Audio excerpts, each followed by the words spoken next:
Next on Worcester News Tonight, dozens of people attend a meeting in Worcester's Canal District addressing concerns about late-night activity.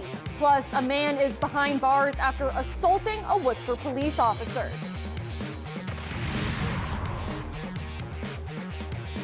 Good evening, everyone. Thank you for joining us. I'm Olivia Lemon. Dozens of people gathered in the Canal District Thursday night for a meeting on the neighborhood safety. Concerns have been raised after more than 100 people were involved in a fight early Monday morning. Our Cam Jandro was at tonight's meeting and has more. Days after a brawl involving more than 100 people, a public meeting is held Thursday to discuss recent disturbances in Worcester's Canal District. Worcester police say early Monday morning, several people were stabbed and beaten in front of the Mambo Drink and Hookah Bar. Business owners on Water Street say something needs to be done to improve the area's safety. But I think you need to really have a police presence at the doorways of some of the places, in particular, Mambo, that really generated the riot this weekend. I was hoping maybe today that they could kind of come to some sort of agreement where they would want to reach out and kind of talk to the neighborhood and be like, hey, what can we do to kind of get on the same level with you guys? Dozens attended Thursday night's meeting. City Manager Edward Augustus says he felt the meeting went well and suggestions were made on how to avoid these problems in the future. And I'm confident that working with the police, working with the business owners, working with the folks in the Canal District, this can be resolved in a way that is to everybody's satisfaction. Worcester Police Chief Stephen Sargent says hearing the recommendations from the community will help him and his command staff moving forward. So we will address those. We'll sit back. I'll sit with the command staff. We'll talk about, where the resources are going to come from, where we're going to put them, and how we're going to use them. Meanwhile, staff at the Mambo Drink and Hookah Bar say they are willing to work directly with the Worcester Police Department. They are open to community training and prevention to help keep their customers and the public safe. Moving forward, we will be more than willing, like I said, to go through training, safety plans, what else to do, whatever the city and the police department management ask us to do, we will do. Now, after speaking with Police Chief Stephen Sargent, he said that with the growing popularity of the Canal District, the suggestions from today's meeting really helped him and his command staff moving forward. He said that whether it's adding more footbeats or more patrol cars, we'll definitely take today's meeting into consideration. Olivia, I'll send it back to you. All right, Cam, thank you.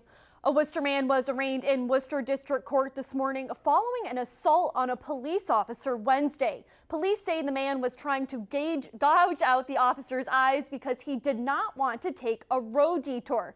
Our Brittany Schaefer was in court and has more. And the male witness said, I saw you attack that officer.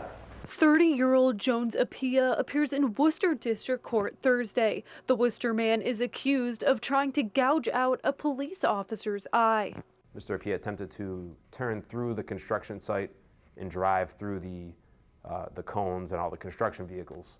Police say Apia attempted to drive through a construction area on Lincoln Street. Court documents show Officer Michael Ryder told Apia he needed to use a detour route. Police say Apia then became angry and drove off on the wrong side of the road. The officer followed on foot, attempted to stop Mr. Apia, but he continued to flee. A few minutes later, Officer Ryder saw him driving into the entrance of the Aldi supermarket. Police say Apia then became angry when Officer Ryder asked to see his license. Mr. Apia charged at the officer, tackled him to the ground, and at that point a violent struggle ensued on the ground. According to court documents, this isn't Apia's first time assaulting an officer. In March of 2015, he punched an officer in the face. And in April of 2015, he pulled a kitchen knife on officers trying to arrest him. It's horrible. It makes you wonder what's going on in the world and how it got to this point. They are here to protect us, and it's been very unfortunate, all the situation that happened lately.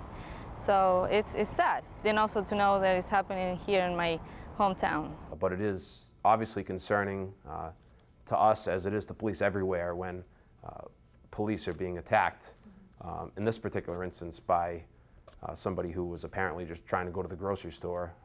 Brittany Schaefer, Worcester News Tonight. A Worcester man has been sentenced to 5 to 7 years in state prison after violating his probation. Worcester police say 25-year-old Hector Pinero violated his probation stemming from a 2011 conviction for armed assault with intent to murder. Police say Pinero still has additional charges pending in Worcester Superior Court stemming from his involvement in a 2016 shooting on Shrewsbury Street. Police say members of the gang unit recovered a loaded firearm and crack cocaine during a search of his home in February of 2016. Staying in the city, a Worcester man is facing a number of firearm charges after police arrested him for breaking into a vehicle. Officers responded to Norfolk Street at 6 Wednesday morning. The owners of a vehicle told them a man identified as Alcides Valentin attempted to break in, and when they tried to confront him, he threatened to shoot them. Officers located Valentin, searched his car, and found a loaded gun, along with 3 bags of marijuana and more than $5,300 in cash. 2 cats found dead in a home in Upton as authorities continue to remove cats from inside. City officials were first called to the home Wednesday after neighbors complained of a cat smell, and now the house has been declared a public health risk. Our Andy Madison has the details.